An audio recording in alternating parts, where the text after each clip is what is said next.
Jadi saya dengan hukum yang ada di Bangka Belitung ini, Aon orang yang tidak bersalah, orang yang membantu rakyat, membantu masyarakat, difitnah, ya dibilang koruptor. Sedih saya, mendengarnya saya sedih. Kita pasti punya hati nurani. Saya membongkar fakta yang ada. Menanam sawit itu mulainya dari nol. Bibitnya dibeli. Menanamnya ngupah orang. Pupuknya pakai dibeli, pakai biaya semua. Tahu-tahu dibilang merugikan negara. Mungkin Aon apa ada nggak membayar pajaknya. Tapi sepengetahuan saya, setiap dia mutik sawit itu ada kok dia membayar pajak gitu. Tapi entahlah, kadang-kadang manusia ini ya banyak orang yang jarang ada orang yang baik, banyak yang ya hati kotor lah. Cuman saya pengen minta sama pemerintah,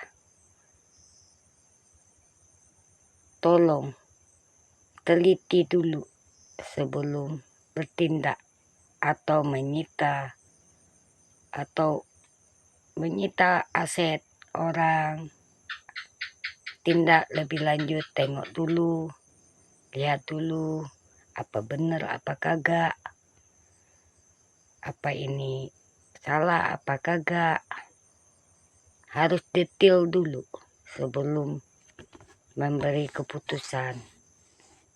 Kadang-kadang ya banyak ya, bukan kita ini jelek, kita semuanya orang Indonesia, bukan menjelek satu suku A, suku B, suku Z. Ya, tapi memang kata orang tua saya, Endang, jauhin, saya masih ingat benar, jauhin orang-orang arah selatan itu, Endang. Dipesan orang tua saya tuh, jangan kamu deketin, watak orang itu tidak bagus watak, modalnya modal menipu. Ya, saya ikutin lah. Yang daerah arah-arah ke Lampung itu, ya di Lampung sih sepengetahuan saya 100% kejahatan di sana. Palembang, Lampung, ya jadi saya memaklumin lah. Ya kebanyakan hati gimana lah, hati kotor dah.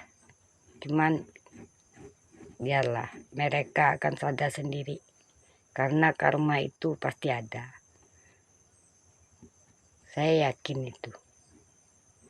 Saya membongkarkan kebenaran ini karena saya juga seorang korban dari kezoliman orang. Dapat tinggal saya dibakar, terus ditanamin sawit, terus tanahnya tempat rumah saya dibikin surat. Ya sudahlah, saya sudah berapa kali ngurus ke kantor polisi. Ya mungkin saya ini orang yang gak punya uang, ya orang miskin, memang saya orang miskin, tapi saya lebih baik seperti ini, makan rezeki yang halal, bukan hasil menipu, bukan hasil maling. Hasil keringat menetes sendiri, itulah yang saya makan. Karena saya berpikir keringat yang menetes itu walaupun sedikit berkat, enak. Tapi kalau hasil menipu, walaupun sebanyak apapun, ya nggak enak. Walaupun mau daging makanannya, mau ayam, nggak enak. Karena saya pernah mencoba itu. Saya coba. Gimana rasanya makan duit yang gak bener ini. Pernah bergaul juga saya kan sama orang-orang yang gak benar. Saya coba. Rupanya tidak enak. Lebih enak makan duit yang halal. Keringat yang menetes. Itulah makanya saya banyak belajar. Saya banyak belajar di hutan ini, saya banyak belajar. Banyak dapat pengalaman. Maka saya sering belajar di hutan. Lebih baik saya belajar di hutan. Jadi saya tahu mengenal dunia, mengenal kehidupan. Cuman kadang-kadang orang-orang di sini banyak bilang saya orang bodoh, tapi saya bukan orang bodoh.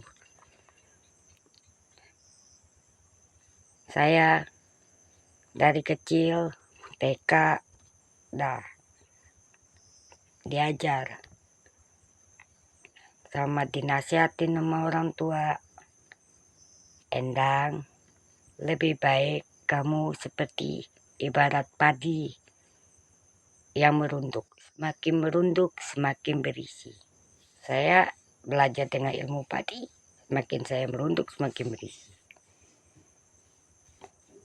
Terus kata orang tua saya, Endang, di tempat orang kita harus mengenal adat istiadat. Saya selalu ingat nasihat orang tua saya.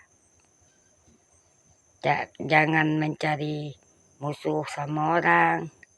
Saya tidak pernah cari musuh sama orang, tapi saya selalu dimusuhin terus, dijahatin terus, ditipu, dirampas hartanya, dizolimin. Tapi udahlah, mungkin bagi saya anggap orang itu mungkin butuh, mungkin orang itu kurang. Ya, saya biarkan aja. Walaupun saya sering dimanfaatin orang, tapi biarlah. Saya yakin sama Yang Maha Kuasa. Karena saya pikir ada timbal baliknya. Kalaupun saya susah hidup saya di hutan ini. Saya tidak pernah merepotkan orang atau mengemis sama orang. Itulah saya. Nggak mau ngemis sama orang. Masalah saya dikeroyok, saya dizolimin orang, saya menyelesaikan sendiri. Saya datang ke kantor polisi di Kapolres Kobak Bangka Belitung ini untuk mengurus tempat tinggal saya yang dibakar orang. Ya, orangnya sudah didatangin. Jawabannya dia numpang bertanam sawit. Ya, kalau numpang ngapa harus membakar tempat tinggal saya? Kalau numpang itu kan tahu diri dikit. Kenapa Anda harus membakar tempat tinggal saya? Sampai KTP saya, surat saya, semuanya hangus. Biarlah, mungkin keluarganya kejaksaan. Ya, saya ini orang saya nggak bisa membeli kepolisian. Saya tidak bisa membayar kepolisian. Karena saya tahu polisi itu sudah digaji oleh negara. Dan tugasnya itu ada sumpahnya juga. Mengayomi, melayani masyarakat. Ya, masyarakat yang nggak benar ya diayomi. Ya, masyarakat mengadu ya dilayani. Tapi kenyataannya saya ngadu ya bukannya dilayani dengan baik. Ya, kenyataannya sampai sekarang kasus saya nggak selesai, nggak diurus. Ya kayak udah tutup perbal. Tapi udahlah, saya pelajarilah hukum di sini. Ya banyak gimana ya, tajam ke bawah, tumpulnya ke atas. Nah, jadi saya menilai seperti itu. Bagi orang yang punya uang, ya cepat. Bagi saya yang orang sederhana, orang yang ya dibilang ya nggak ada lah, nggak punya lah, ya dianggap dipandang sebelah mata. Tapi saya bersyukur walaupun saya dipandang sebelah mata, saya tidak perlu orang yang memandang saya. Yang memandang saya Yang Maha Kuasa, Allah Subhanahu wa Ta'ala. Itu saja.